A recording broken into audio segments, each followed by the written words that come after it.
Hi, everybody. I'm George, and this is the best little horror house in Philly, the show where we talk about the best horror movie ever made, according to our guest, at least. And today's guest is here to talk about a really interesting one. Min-Taec Kim is here. How you doing, Min? I'm good, man. How are you? I'm doing really good. So my understanding is that you're relatively new to horror, or that it's not something that you typically dive into that deep.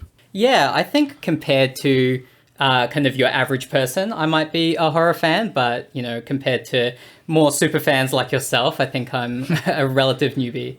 Well, I think I think it's really important to have all levels of exposure to horror on this show, because people who have a little more difficulty finding ones that they're into not only help to make horror more interesting and diverse in terms of forcing it to appeal to more people, but that someone who's maybe not necessarily the biggest horror fan can be a little more discerning in terms of being like, well, you're into all horror, and so maybe you if you like everything, then you don't really like anything. And so being able to have someone come on and be like, as someone who likes horror in general, but maybe not every single movie, here's why I think that this is the best one. So I'm really excited to have you on here to talk about this movie. Is there a subgenre that you like dip your feet into a little more than others? Early on, I was exposed to a lot of horror that was in the more kind of like extreme, kind of like violent sort of genre. And so I think that kind of like peaked with watching, I don't know if you've seen Martyrs, the French film, French horror from a while ago. Yes, it's the French extremism is a little much for me, I have to. Yeah, that put me off horror for a year or two, really. Like, really found that one nauseating. But yeah, I've gotten really, back into it now that there's all these kind of like artsy filmmakers who are really, embracing kind of what I think is really special about horror. And I think that this film in particular is a really good example of like the kind of horror you can do where you're kind of, it works on multiple levels, I think. It's such a fun movie to watch without thinking too hard about it, but I think on rewatch it really rewards kind of thinking through what the filmmakers are trying to get at. Oh, absolutely. And first of all, I just want to say that it's really exciting to hear how many people feel like they've been brought back into the genre by this new wave of horror. I also love this new wave, and so it's very rewarding to hear people be like, yeah, I think it's great too. And it is. And the fact that it is appealing to a wide range of people is very exciting about what it might mean for horror moving forward. But I definitely agree. So I'll stop beating around the bush here. The movie that we're talking about today is E.L. Katz's feature debut, Cheap Thrills, from 2013. And I mean, like you said, this movie, it does have something to say. And I think that I wouldn't call it ahead of its time in that, like, oh, there were no movies before 2013 that talked about capitalism and the dehumanization of poor people. But I do think that in terms of where our cultural conversation was at the time, that this movie was ahead of its time. Yeah, I think that what struck me when I watched it was that I'd seen horror movies that had talked about this kind of material kind of, more abstractly, but this one felt like it was really taking a shot at it head on. It doesn't really waste any time setting it up. Makes it very clear kind of what's going to happen very, very early on. And that directness about, essentially talking about, I don't know what to say, like poor people scrapping against each other for the amusement of rich people, I think is, it's just so direct from the first couple of scenes. Absolutely. So this movie was written by Trent Hagen and David Churchirio, and neither them nor the director have done a ton of big name stuff since this, although Katz did do a Netflix movie called Small Crimes, and Hagan helped write The Evil Within, which is a game I did enjoy. It has some really good writing in it, and it is great horror. But my hunch is that the workload that they've received since has a little something to do with this movie, which did unfortunately flop pretty hard. I did not know that. Yeah, so it grossed just under $60,000 on it was already only a $200,000 budget, and it didn't even make that. And it's also been completely eclipsed by the Sia song Cheap Thrills on Google, with just one result on the first 2 pages for Cheap Thrills. But it's interesting to counterpoint that and kind of the audience reaction, which is a little lower. It's a 70. But you compare that with the critical reaction and the way that people who are maybe a little more exposed to film in terms of the people on Letterboxd, the aggregates go way up with an 88 for critic score and a 3.4 out of 5 as the Letterboxd aggregate. So I think that that's a really interesting kind of reaction to the movie. And I think that the fact that it was a little ahead of its time probably has a pretty significant weight to bear in terms of why this movie did flop. You know, it's kind of that unappreciated artist sort of situation.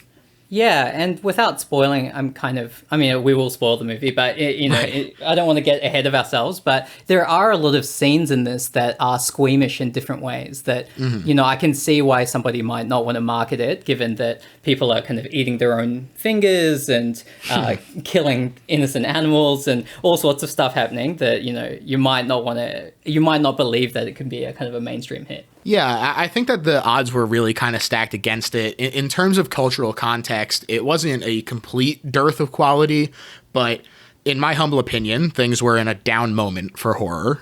You had big things like The Green Inferno, which is bad in my opinion. A bunch of reboots like Carrie, Hansel and Gretel Witch Hunters, Warm Bodies, which was the death knell for the zombie craze started by 28 Days Later.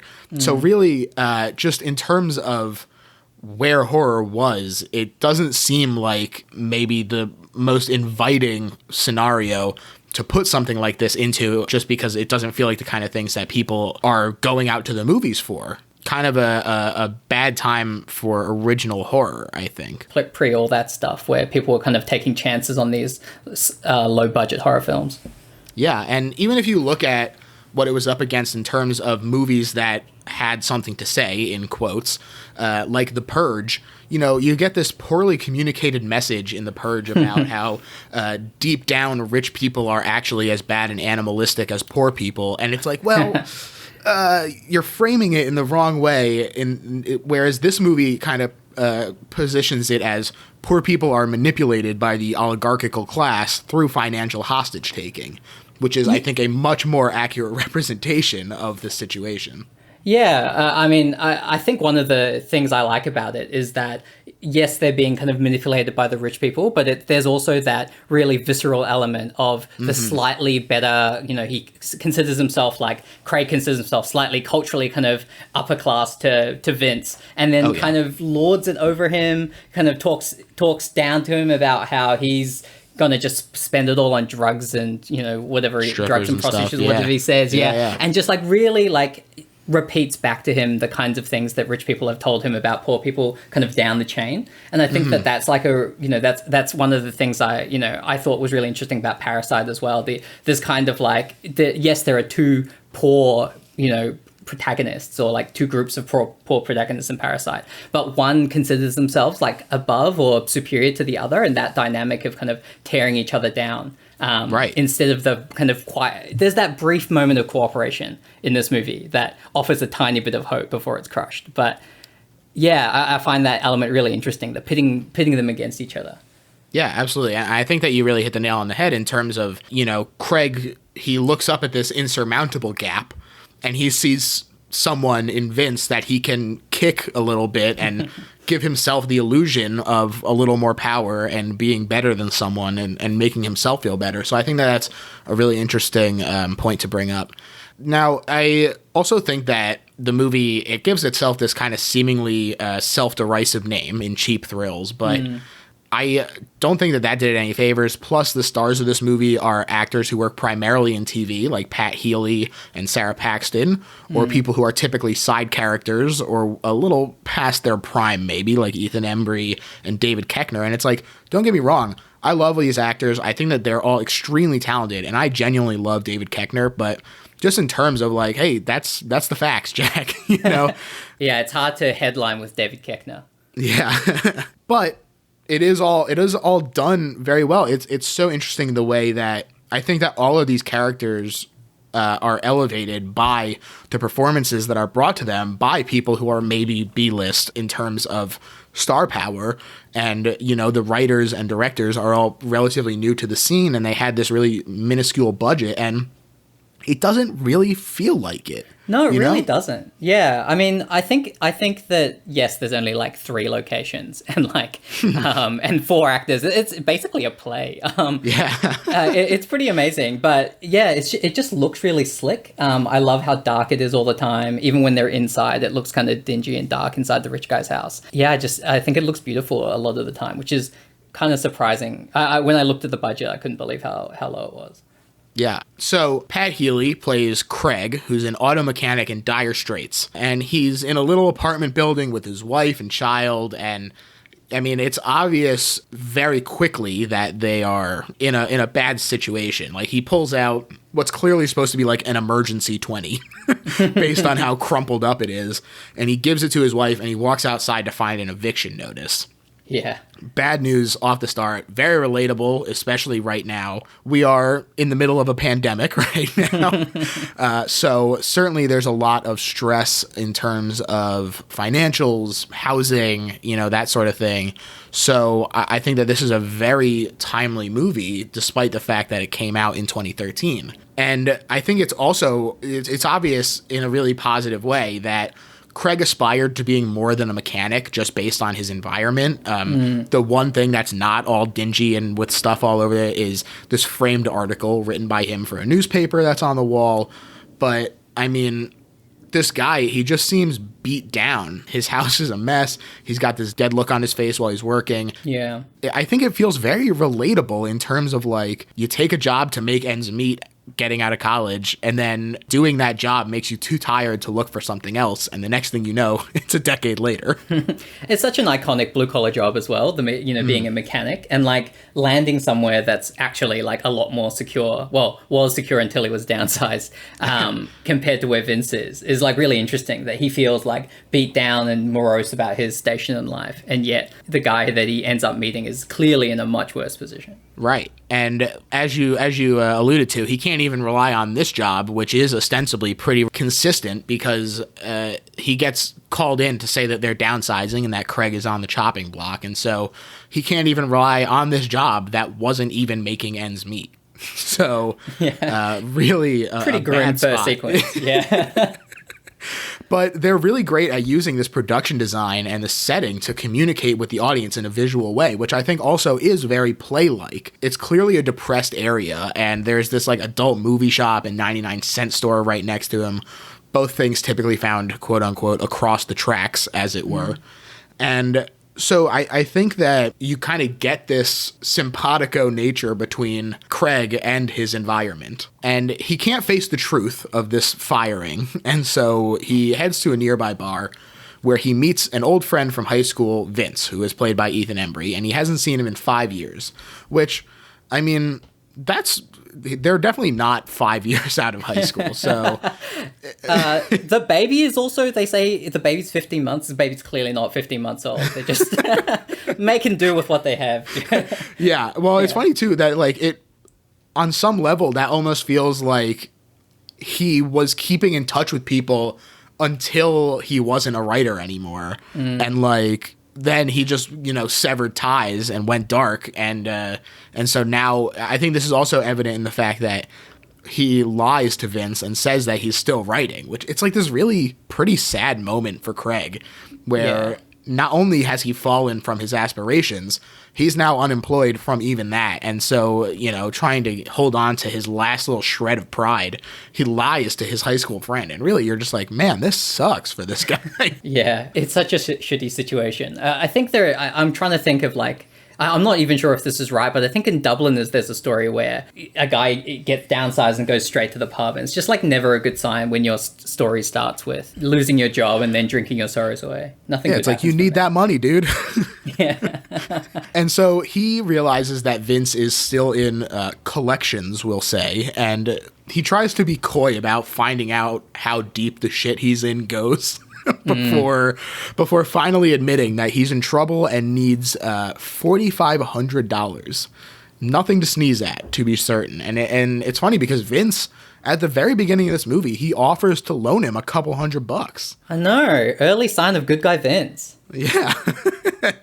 He says $4,500 is a little rich for his blood, extremely understandably. I certainly could not just loan somebody $4,500. I don't think I could loan them a couple $100. So Not someone you haven't talked to for 5 years. yeah, and I mean, this scene is really great at kind of just setting up their relationship, but there's you get your first instance of the comedy in this movie, which is just pitch black and absolutely delightful. It's so funny. Yeah. Vince's response to Craig asking about how much trouble he's in is that he once broke a guy's arm over $80 while the guy's daughter watched. It's like, What a big trouble. Yeah.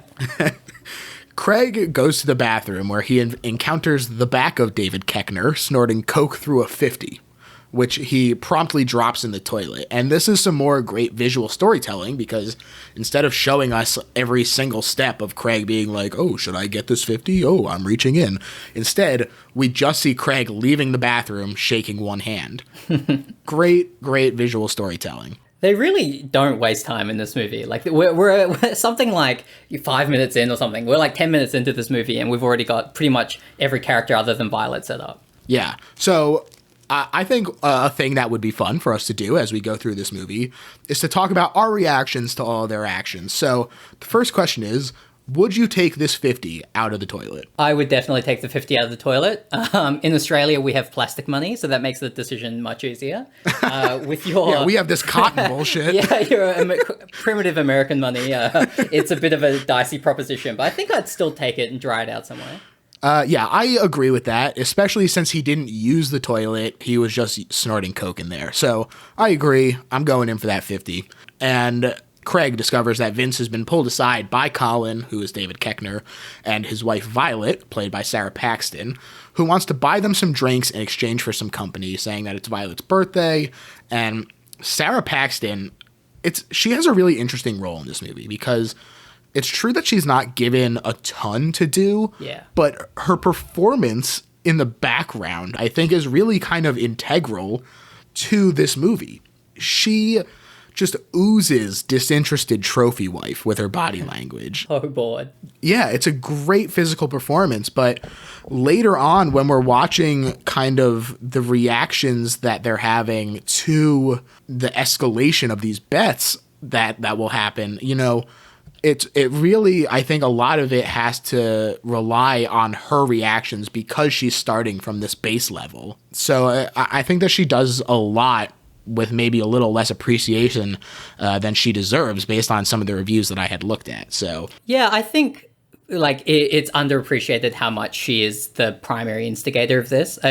Really early on, it does seem like Colin or David Koechner's character is the one kind of pushing this forward. But like, I think towards the end of the film, you really get the sense that they are really like co-conspirators, and she is maybe the primary instigator of this whole scenario. Definitely. And I think that it's also really interesting how the sort of class warfare that's inherent in their different situations comes across right away, because Colin is being both friendly and generous, but he is throwing money around like crazy. And the idea that he has the money to do this while Craig is dealing with his problems creates this really interesting tension between the two characters immediately that I think Pat Healy does a really incredible job communicating. Yeah, it's pretty aggressive how much he's being obnoxious about how much money he has.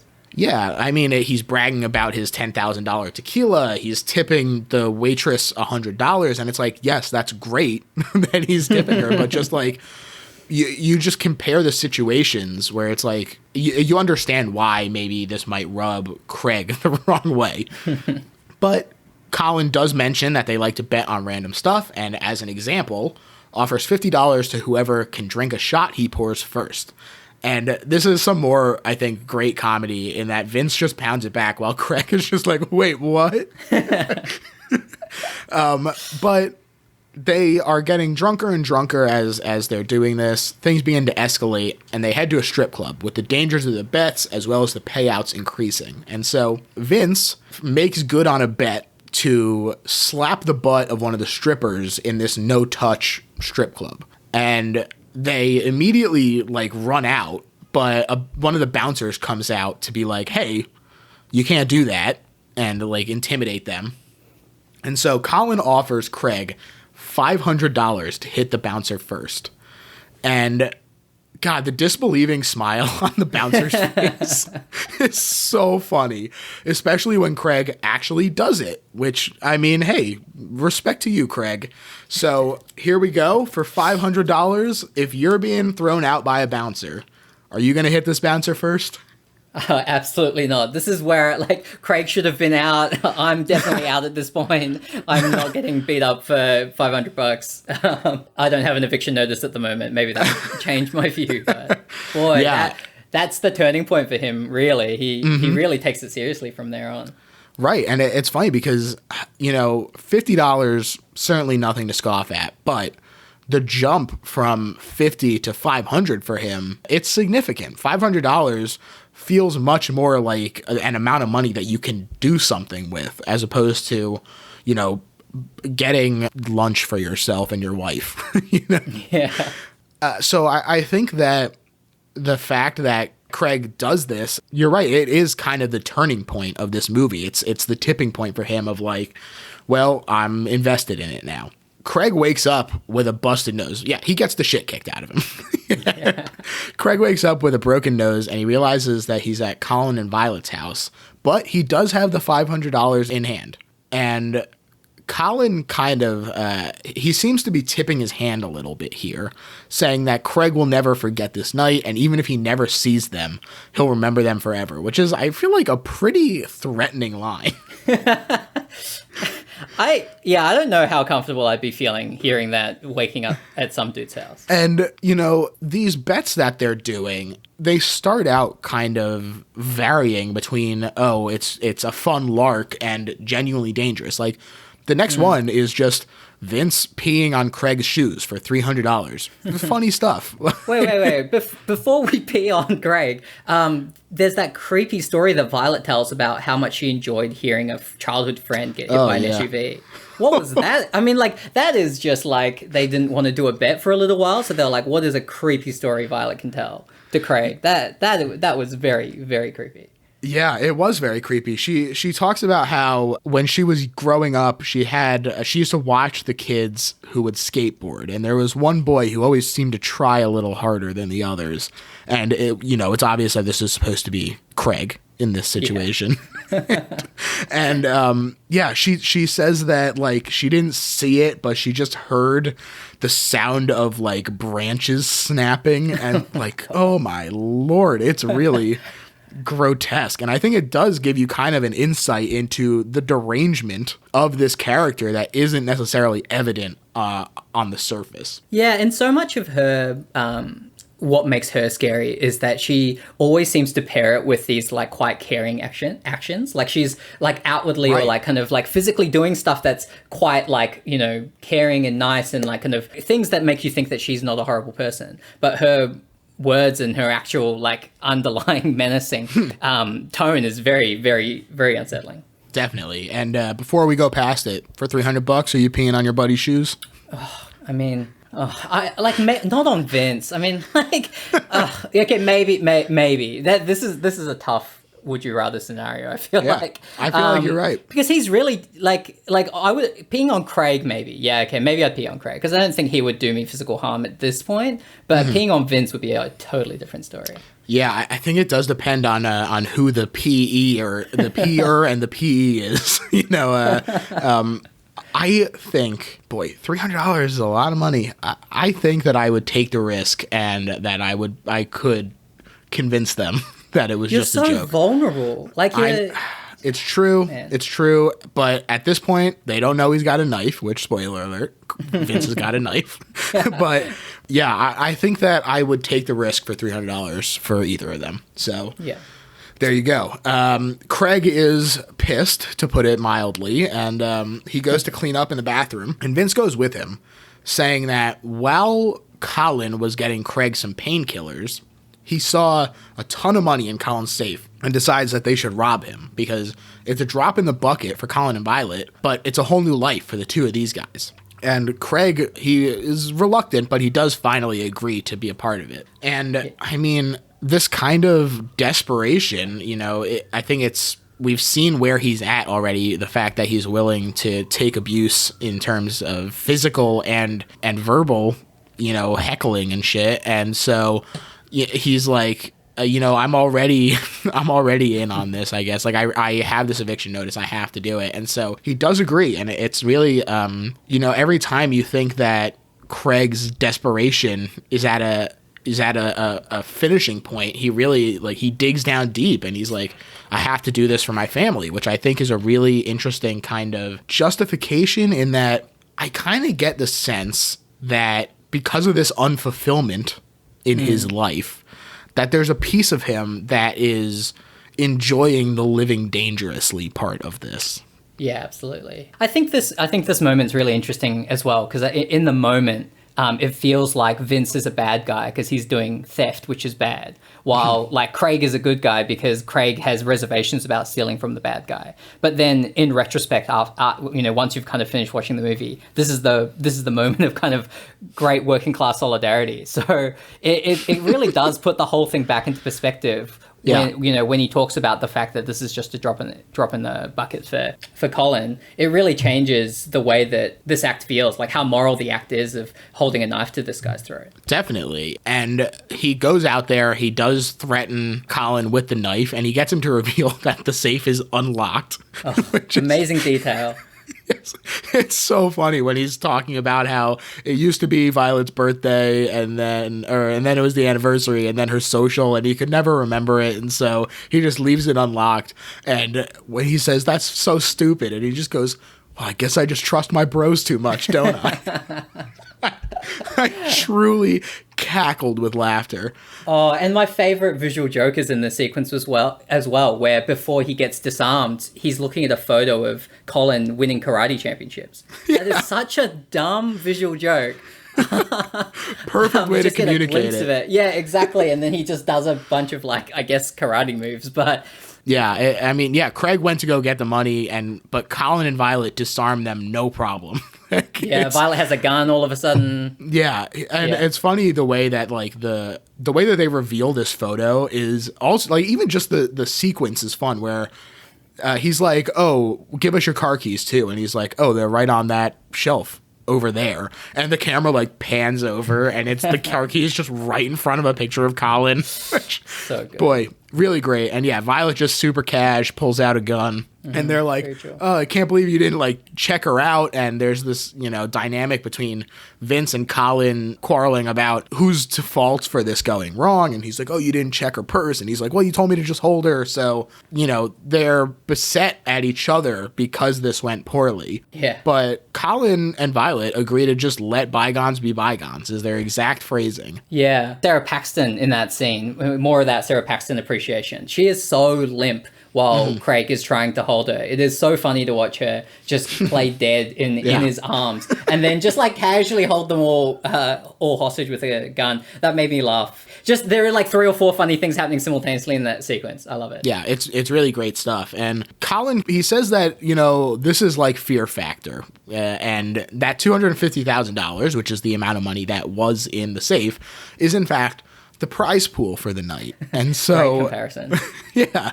And the two guys are like, oh, well, I guess we just keep humiliating ourselves for this. So we can get it piecemeal. And they agree to continue doing these bets. And tensions flare between Craig and Vince when they compete with each other in a breath holding contest.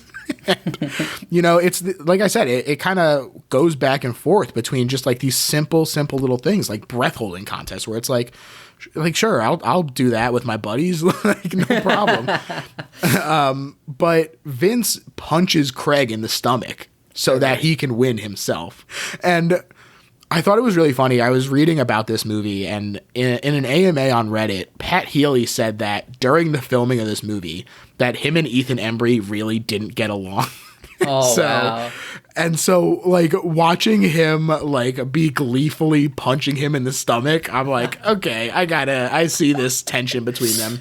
But that real life kind of disdain, I think, definitely helps with the performances. Absolutely.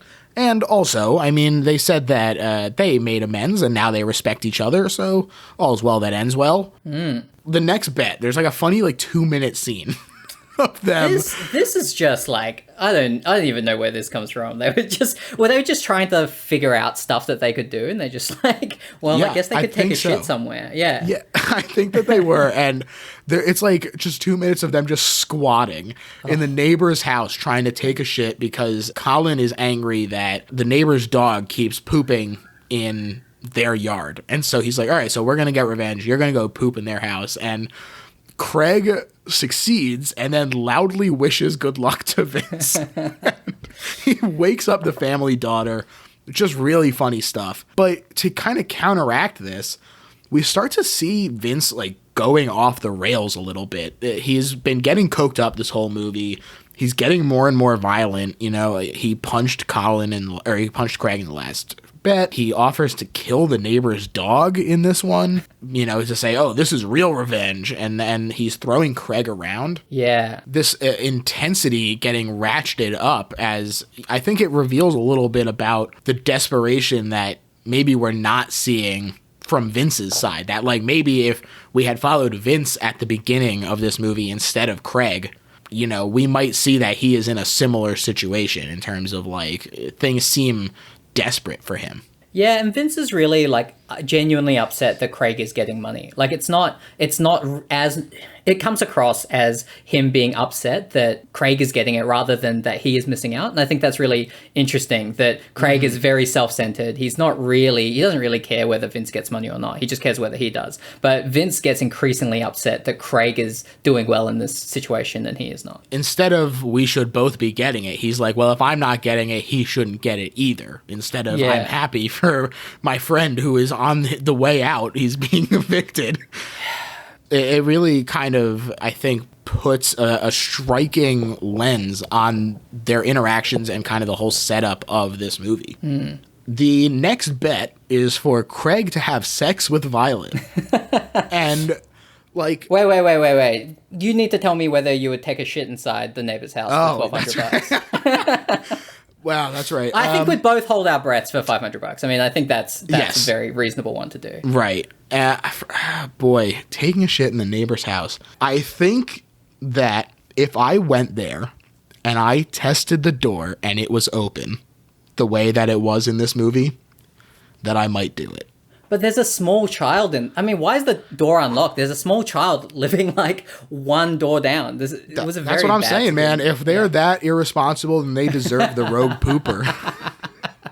Oh, man. I mean, as they correctly point out, this is an extremely dangerous thing to be doing from a legal standpoint. So I only get heightened by the child watching them poop. So, boy, I think this is too much for me. That's too much for you? Look, it's very easy for me to say that I would. It also, I think that the fact that he's, one, drunk, two, already this far down the rabbit hole, I think that those also have a pretty big impact. I think if this was the first thing, I probably would be like, no, I'll see you guys later. Okay, bye. I mean, there's also just the practical aspect of can I actually take a shit once I'm that freaked out and anxious inside some stranger's house. I mean, look, I'm not going to bet on myself being able to do that. I don't want to get in there and just sit around. So, I'm out. A fair point, and probably for the best. So the next bet is for Craig to have sex with Violet, which Vince is like, I'll do it for free. Truly a bizarre scene. Again, very hard to understand why this is even in there other than breaking down Craig's inhibitions. It makes me laugh. Exactly. What will Craig not do? And it's he will cheat on his wife for his wife, I guess what we're at. Yeah. Exactly. Yeah. He's like, oh, I love my wife is the last thing he says to her. But it's the amount that he's getting is the exact amount required to pay the rent. And I mean, God, how do you say no to that? And, it's funny too, because he doesn't see this, but Colin is sitting there cranking off on the couch. Oh, man. And Vince has already signaled that he's homophobic, right? He first thing he says early on is well, actually, no, it's not that early on. It's just after they rejoin the game. He's he's I'm not doing any gay stuff. Off. Yeah. Yeah. So that homophobia, Colin clearly pretty loosey-goosey in terms of having an open relationship and being willing to masturbate in front of this group. And the music in the scene is great. So heightened so well. It's so tense. Yeah. It is. It's like you have this intense comedy going on with David Koechner putting in. It's funny that this caricature is like a pretty restrained role for David Koechner, but it is. And he does a really great job of making this guy feel like a real weirdo. Like he would definitely be not your normal guy, but he still feels within the realm of possibility, you know? Yeah, and the throwing money on him afterwards is so perfect. God. It's so degrading. Yeah, and yet like so on brand for the character. It just, it's so good. Yeah, he goes to clean up and just throws money on him, and Craig is humiliated and he feels guilty, and so he withdraws from the game and he goes home, having earned enough money to delay homelessness for the time being. And Violet is upset and she withdraws, but Vince is desperate to keep the game going. Again, like I said, I think that there is something more going on. He is hitting the coke pretty hard, so maybe it's that he has a drug problem. Who knows? Like, there seems to be more to Vince than just like, he's a little bit of a loose cannon, you know? Yeah, definitely. So Vince offers to do anything, and Colin, just kind of offhand, because he's clearly not into it anymore, suggests the amputation of his pinky finger for $25,000. And just as Vince is about to accept, Craig says, "Psych," and returns to the game. This is, I actually think that like the first part of the movie, that first half is like about, like how scary is it to be in a situation where anything could happen and you're being forced into these uncomfortable situations. This second half is like the fear comes from like, what might you do? Like what might, like the fear starts to be like, oh my God, would I do this? Like if my back was up against the wall, is this who I would become? I think like it's super interesting that they have him kind of return of his free accord. Right, he got the taste. Taste, and they got him hooked. Yeah, and Violet is just like off playing some creepy music, just like obviously Colin is really desperate to re-engage her in this whole thing. It's really interesting. Yeah, and so Craig says that his return is because the $4,500 that he's earned is only a temporary solution, and he needs to think about next week, next month, next year, and so he offers to do the same dare for less. Each of them going back and forth until Craig settles for $15,000, a full $10,000 less. And boy, this is why you need a union, guys. What a one to haggle on as well. Wow, cutting your pinky off. That's nasty. Yeah, they're you need that collective bargaining, and unfortunately, they're at each other's throats, and they lose out on $10,000. And Vince is the one who cuts Craig's pinky off, and I, for real, thought he was going to lop the whole damn hand off or something. Yeah. Does he seems to know, like, offhand the cost of reattaching a finger. Is that, like, a thing in America that you guys just across healthcare prices at all times, being like, if this happens to me, it's $8,000. If this happens to me, it's $20,000. No, I think the idea is that he was just, like, doing a high-end ballpark. I genuinely have no idea how much it would cost to reattach a finger, but it should be zero. So I would not be doing this for $25,000. I mean, that's like, I do not have the stomach for that kind of pain. So yeah, see, that's the thing. If it all happened exactly as Colin wanted it, or as Craig wanted it to happen, those names really should have been more different. If it all happened as Craig wanted to happen, where he gets to like snort the painkillers first, and he gets to just hold it there, and it's like you kind of understand his logic, where he's like, it is just a pinky. Oh, man. And if you could get it reattached, that's the thing. It's also late. Like, I don't know that he's going to be able to get to a hospital quick enough that they're really going to be able to put it on and it'll feel the same. So, look, I need to type it a certain words per minute. It's not happening. I can't lose this pinky. And like they're going to cauterize the wound after. Like that's supposed to make you feel better. Like oh my God. Man. I mean, I guess you don't die of bleeding out, but also it's a whole nother level of pain for sure. I'm going to say that I probably wouldn't do this either, even though, I mean, even $15,000 is more money than I've ever seen in my entire life. But I don't think I could do it. Yeah, it's It's pretty... Certainly not for 15. Maybe for 25, we'll start talking again. But Yeah. And certainly not after haggling. I mean, that makes it feel so much worse. Oh, yeah. Yeah, where you're like, oh, I had this amount. I just lost 10 grand. Yeah. Yeah, and so I really went through like a damn roller coaster with this scene, dude. Like, I was scared waiting for the chop. I was laughing my ass off at his slow realization that it happened. I was grossed out when he has to rip off the last little bit it's attached by. Oh, whose job is it to make a half-attached finger for the close-up? That was amazing. Yeah, it looks great, and it's so gross, and like, you have all these things, you're going through this, and then you get like a minute of him just bloody sobbing on the couch, and it really made me sad. Yeah. And Vince just looks like happy about the whole thing. Like, that, it really comes through how much he's enjoying Craig's suffering. Yeah. The dog that Vince kidnapped, offering to kill, is still wandering around the house, and he dies trying to eat Craig's finger. And so the next dare is Colin cooks up the dog, and they have to eat it, with whomever finishes first getting $50,000. And Violet is positively giddy. Like, if you look at Sarah Paxton during this scene, like, she, like I said, really just doing an incredible physical performance. I mean, this seems way less intense than cutting off a finger. Yeah, I mean, look, there's a lot of like Koreans eat dog jokes around. I mean, I'm very comfortable with eating dogs. Like, $50,000, Yeah. No brainer, no problem. Right. Yeah. It's gross because of the way it's presented. Like, he just gives them like a pile of meat with like still a little bit of like the foot like furry on it. Yeah, it's not great. Right, but at the end of the day, it's not really any different than eating anything else. And so if you're okay with eating like a pig, which is ostensibly more intelligent than a dog, I mean, for $50,000, you bet your ass I'm eating that dog. Yeah, I mean, you were nearly ready to chop off your finger for half that much. So I feel like eating a dog is a no-brainer here. Yeah. And they both scarf down this dog, and they deem it a tie. And they say that the money will go to whoever eats Craig's finger.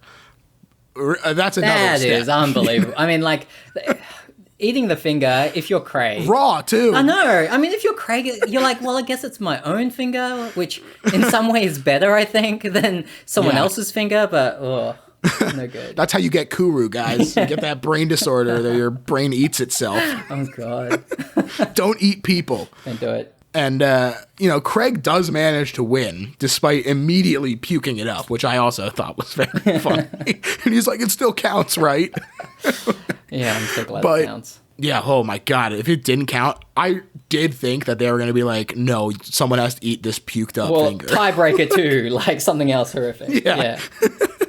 But he does win, and Vince is just enraged, and he just starts beating the crap out of Craig. I thought it was really funny and interesting that Vince, in this process, loses his hat, revealing a similarly balding hairline.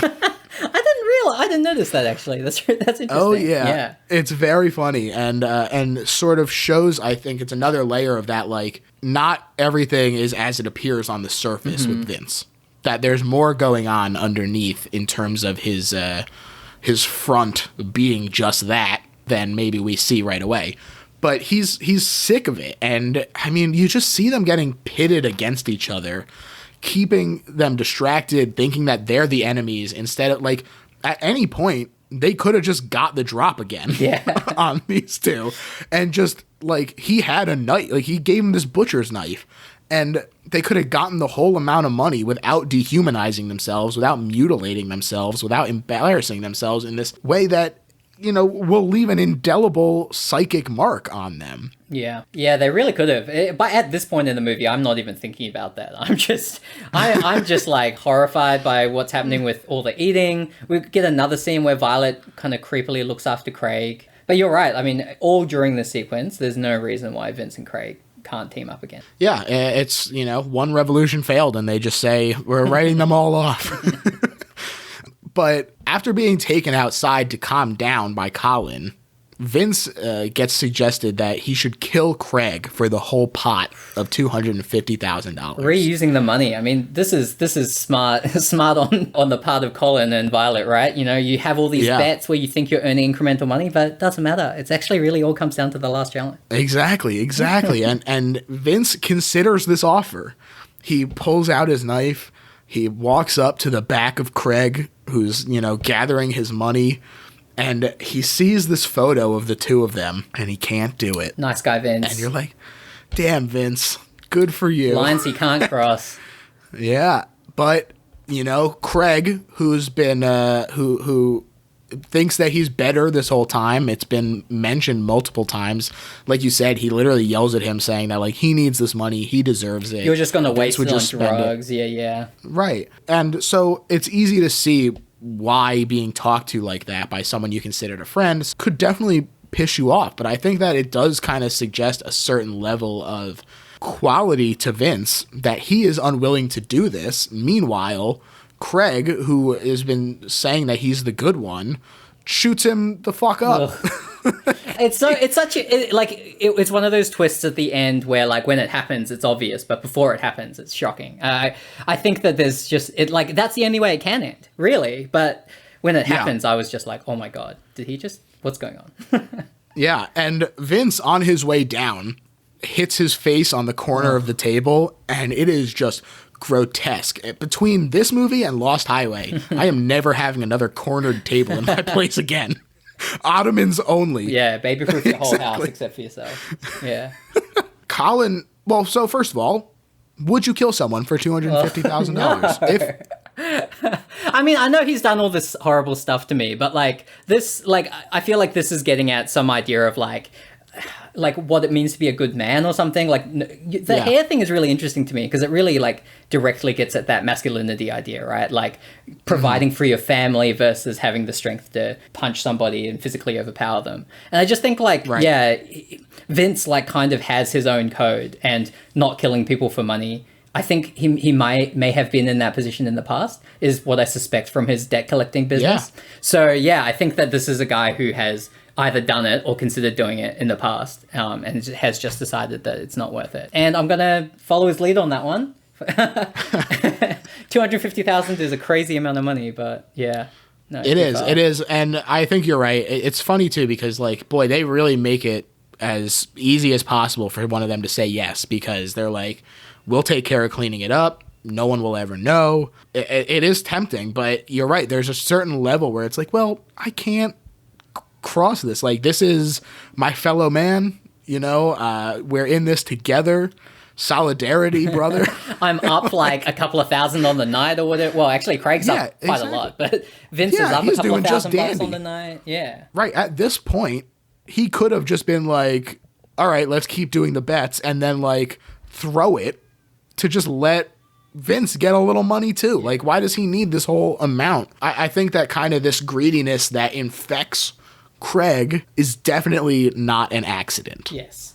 And the Colin calls Craig a taxi, and he's a good host. Yeah, exactly. And Craig leaves with his winnings in hand. And after Craig leaves, Colin pays Violet, because it turns out that this was a bet between the two of them on which one of the two boys would kill the other. And Colin bet on Vince, and Violet chose Craig.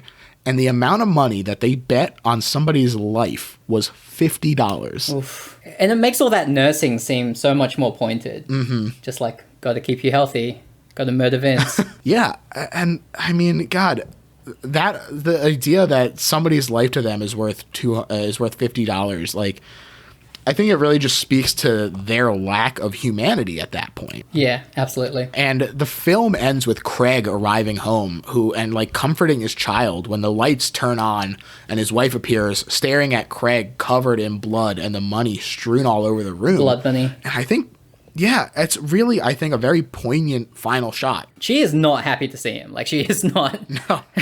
I mean, she is horrified by what she sees. Right. I mean, she has no idea what's been happening all night. He was like, give me 45 minutes several hours ago. And this is after he had already been out until 2 a.m. and had lied about where he was going and what he was doing, and not telling her about being fired, which she found out about from his coworker. Yeah. a bad situation for his wife, and the kid is sobbing, like terrified of the dad covered in blood, and it's really, I think that kind of this lack of recognition of what Craig has become because of this experience, because of this newfound money that he has. Really, it's very, very pointed. It's very interesting. And I think that it does a really good job of kind of communicating the thesis statement of the movie. How do you feel about this ending? Yeah, I mean, I think like there's no subtlety here. Baby's crying, blood on all the money. He's covered with blood. I think that it really hammers home super hard what the movie's about, and then the title over the final shot, which I think of as like a Michael Haneke move, but yeah, I think it's just very, very clear that this guy has done some horrible, horrible things. And Cheap Thrills is an interesting kind of way to end it, because I don't know whether they're referring to Colin or whether they're referring to Craig, or I mean, there's kind of a lot of ways to take that title at the end of the film. Absolutely. And, we've now reached the point where we're going to sum up why this is the best horror movie ever made. So, definitely make sure that you get all your thoughts in. I know that, like, it's interesting because to me, this movie, like, it kind of belies the depth to it in terms of, like, the title and the surface level aesthetic of, like, oh, they're eating a dog and chewing on their own fingers. Yeah. So I'm really curious. I definitely want to give you your platform here. Tell the people why this is the best horror movie ever made. I think that, the reason I picked this film is because what I love about horror is that, like, if you really dig deep into something that is scary, like scary enough at least, you get to something quite meaningful. Like, I wonder whether they came up with this structure that kind of escalates and thought it would be a fun idea for a movie, and then just kept working on it and iterating and working on it until it became something that had kind of a surprising amount of depth. But you don't have to pay attention to any of this depth. Like, it's quite a fun roller coaster, whether you're thinking about class or masculinity at all. So, I guess the reason I would tell people to watch this is because it opens up a world of these kind of low budget, really well thought out, really well conceptually, like, situated movies. And it's, at minimum, an extremely fun time. Yeah, I think that you've really kind of summed it up perfectly. It is a really fun time. It has a lot of the gross out stuff of what made Saw popular, but in a more restrained way. It has a lot of great comedy to it. And like you said, if that is not enough for you, it also has this really intense exploration of kind of the inhumanity of capitalism and people degrading themselves just to keep shelter, a human right, over their head. And, the movie, it is much more than a cheap thrill to me. It's straightforward, but that lets the movie convey this message. It has great gross out moments. I don't know what's not to love about it. It remains plausible the whole time through this fantastical situation where somebody is just, throwing money at these guys. It works great as an allegory and as a great story. And so, to me, that makes this the best horror movie ever made. This was so much fun, dude. I want to thank you so much for coming on. Thank you for having me. Absolutely. Why don't you, if you don't have any projects or anything that you want to plug, at least shout something out that you've been enjoying lately. Yeah, look, I have no internet presence. Things I've been enjoying lately. If you want something extremely heavy to watch during this pandemic, The Leftovers is a fun, heavy time to imagine a world where 1% of the population might be gone. Yeah, that is a really, it's an interesting time to be watching that. So definitely pretty dour. Is that what you've been up to? Yeah, we started it before the pandemic started, and we were like, well. Oh, man. Got to finish it now. I guess we're going to think about grief real hard. Yeah, well, it is a great show, and people should definitely check it out. Just definitely know what you're getting into. As far as my plugs, you can find me on Twitter at GergHef. You can find the show on Twitter, Instagram, and Facebook at Little Horror PHL.